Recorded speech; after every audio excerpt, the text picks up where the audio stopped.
Well, howdy folks, Wade here. Welcome back to Wade's Old Ways, where every week I share the kind of practical know-how that used to get passed down from father to son. Right there on the front porch, the kind of knowledge that somehow got lost along the way. Today, we are talking about rust, and about a $3 discovery that the hardware store has been hoping you never find out about.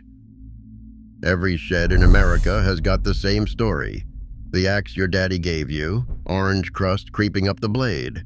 The hand saw hanging on the wall, flaking apart at the teeth. The cast iron skillet on the high shelf. The wheelbarrow out back, the gate hinge, the old shovel. All of it slowly turning to powder, season after season, year after year. Rust is patient. It does not hurry.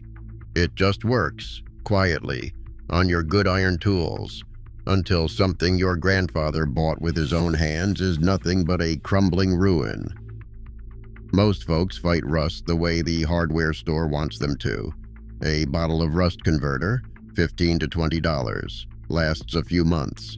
Buy it again next spring, year after year.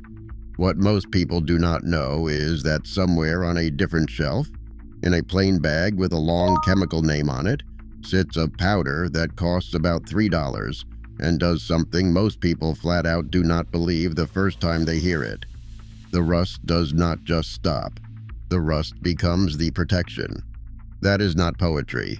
That is chemistry that has been sitting in the books since 1813. Here is what is actually happening inside that rusty metal. Rust, that orange flaky stuff, is iron oxide. It forms when iron meets water and air, and the metal loses its tight, hard form and turns soft and crumbly. And rust feeds rust. Once it starts, it does not stop on its own. It creeps wider and deeper, season after season, until the tool gives way. Now, there is a substance found all through the natural world called tannin. Some folks call it tannic acid. It is what makes a strong cup of black tea taste dry on your tongue. It is in oak bark, grape skins, chestnut hulls, pomegranate rinds. It is what the old leather tanners used for centuries to turn animal hide into boot leather. That is where the very word tanning comes from. And here is where something remarkable happens.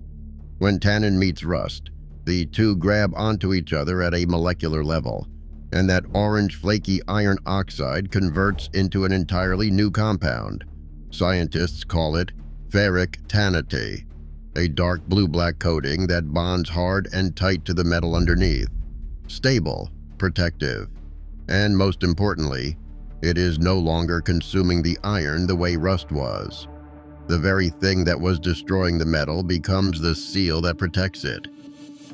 A French chemist named Henri Braconnot documented this exact reaction back in 1813. The Canadian Conservation Institute, the people responsible for preserving iron artifacts in museums, objects they intend to protect for hundreds of years. They rely on this same chemistry as their standard method. The same dark blue-black transformation that happens on a 1,000-year-old iron sword in a museum is the same reaction that happens on the old axe hanging in your shed. The tannin and the rust have been doing this chemistry together longer than any of us can remember. Most folks have just never been told the name for it. What makes this work in practice is a combination of two things that have been sitting in American stores all along. Tannic acid powder, food grade, available online for $3 to $5 for enough to treat an entire shed full of tools.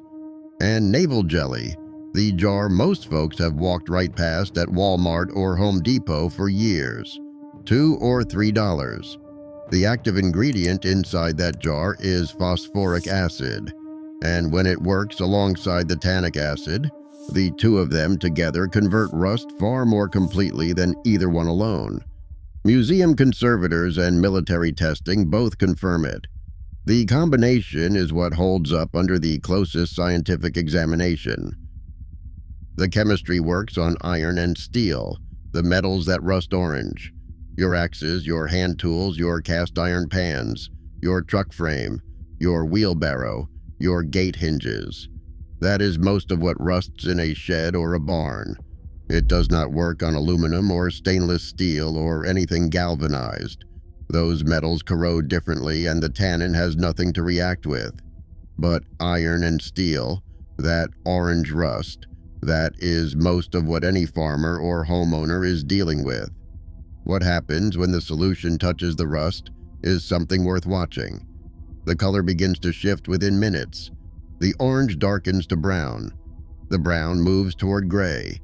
The gray deepens into blue-black. Right there in front of you, the rust is converting. It is not being removed. It is being transformed. The firm rust that was eating into the metal becomes the ferric tannate layer bonded onto it.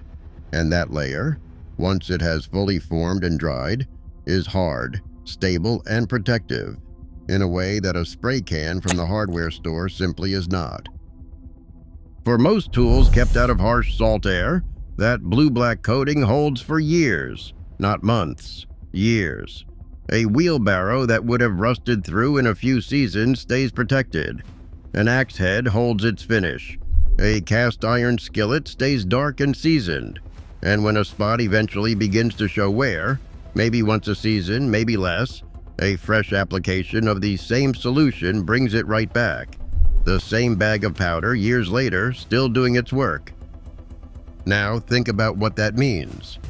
The same chemistry sitting in a $15 jar of branded rust converter at the hardware store is sitting in a $3 bag of powder on a different shelf with a longer name on it. Read the back of that branded jar sometime.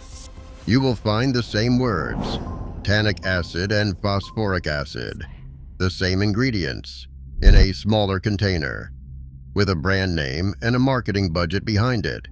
There is no villain in this story. It is simply that there is no money in selling a man a $3 bag that lasts him 5 years. There is good money in selling him a $15 bottle every spring. So the plain bag sits quietly on its shelf, and most folks walk right past it, because nobody ever took the time to explain what it does. My grandfather would not have called this a secret. He would have called it plain chemistry that good farmers and craftsmen used to know, and that somehow stopped being passed down. The knowledge belonged to the blacksmiths and the leather tanners and the museum men. And somewhere along the way, the hardware aisle stepped in to fill the gap at 10 times the price. The bag has been on the shelf the whole time. The chemistry has been in the books since before this country had railroads. You just were never told to look for it. Now you have been told. Tell me in the comments, what is the rustiest tool you have been meaning to bring back? The axe, the saw, the cast iron pan, the wheelbarrow? I read every single one. Thank you so much for being here today, folks. If this was useful to you, hit that like button, subscribe, and ring that bell so you never miss a new video. Every week here on Wade's Old Ways, we dig up another piece of practical know-how that used to be common knowledge and somehow got forgotten along the way. Next time we are talking about bringing a dull axe, a dull knife, or a dull pair of shears back to better than new, with nothing but a stone, a strop, and 10 minutes of your time. This is Wade. See you next week.